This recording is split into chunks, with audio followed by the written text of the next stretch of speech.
As si kur të mos kisha ardhur kjo ditë dhe jeta të vazhdonte si më parë. Ky ka qenë një nga mesazhet që miqtë e tij i kanë dërguar Gjesti teksa ai i përgatitej për funeralin e të vëllait. Me 10 miq, shok dhe të afërm nga Kosova dhe Shqipëria janë bashkuar në lutjet e tyre që Zoti t'i jap forcë familjes Kelmendi. Megjithatë, si rrallëherë, fjalët mungojnë, sepse është mosha e re e të vëllait që e bën të vështirë që të gjesh fjalët e duhura për ngushëllim. Gjesti akoma nuk e beson atë që ka ndodhur dhe çdo gjë i duket si një ëndër e keqe që nuk dihet se kur do të mbarojë. Nëse kishte një dashuri të madhe në jetë, ai ishte i vëllai që e mbështeste edhe kur e gjithë bota ishte kundër tij.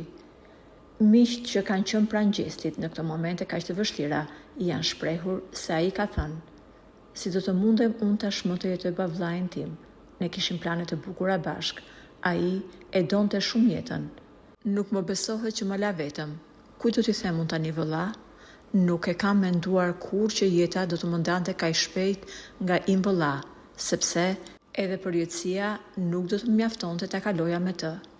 Miq, shok dhe familjar po i qëndrojnë pranë familjes Kelmendi në këto ditë të vështira për to.